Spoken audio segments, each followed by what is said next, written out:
friends, I'm Megan, or Miss Megan. I'm Birdie and Jonah's mama. Today I'm going to read from the Jesus Storybook Bible, the story, The Girl No One Wanted. There were once two sisters. The youngest sister was very beautiful and her name was Rachel.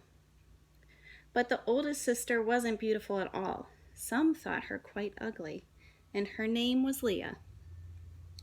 Rachel was the kind of girl who always gets invited to parties and chosen for the team. Everyone loved her. And poor Leah, no one hardly even noticed her. One day their cousin Jacob came to stay. He was one of Isaac's sons, and he was on the run. Jacob had stolen and cheated and made some enemies, including his own brother, and now he was hiding. The funny thing is, Jacob, of all people, was the one God gave the special promise to, the same promise he had given his grandfather Abraham. I will rescue the world through your family. But then God chooses people we least expect, as we'll see.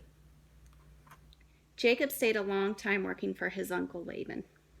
One day Laban said, "Jacob, I've decided to pay you for your work. What do you want?" A sudden thought struck him. How about one of my daughters?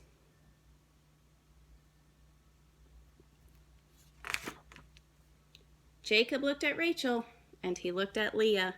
Who would he choose? Of course, he chose Rachel. I'll work 7 years for free, Jacob said, if I can marry Rachel. So Jacob worked 7 years, and at last his wedding day arrived. But that night, Laban played a nasty trick on Jacob. Instead of sending Rachel to marry Jacob, he sent Leah. Now, in those days, they didn't have electricity, so it was dark in their tent. And besides, women wore veils, and you couldn't see their faces properly. So Jacob suspected nothing. The next morning, Jacob woke up and screamed. His new wife was lying beside him, but it wasn't Rachel, it was Leah. Jacob jumped out of bed. "Laban!" he cried, "you scoundrel!" But Laban said, "Work for me another 7 years, and then you can marry Rachel." So, Jacob worked for Laban another 7 years, and at last, Rachel became his wife. Now Jacob had 2 wives, but of his 2 wives, Jacob loved Rachel the best.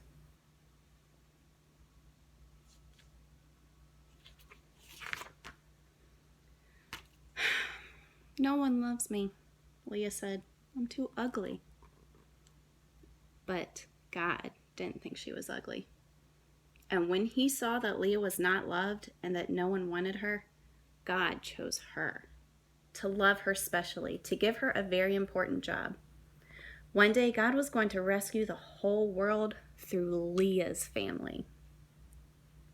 Now, when Leah knew that God loved her, in her heart, suddenly it didn't matter anymore whether her husband loved her the best or if she was the prettiest. Someone had chosen her. Someone did love her. With a never stopping, never giving up, unbreaking, always and forever love. So, when Leah had a baby boy, she called him Judah, which means, "This time I will praise the Lord." And that's just what she did. And you'll never guess what job God gave Leah. You see, when God looked at Leah, he saw a princess. And sure enough, that's exactly what she became. One of Leah's children's children would be a prince, the Prince of Heaven, God's son. This prince would love God's people. They wouldn't need to be beautiful for him to love them. He would love them with all of his heart. And they would be beautiful because he loved them. Like Leah.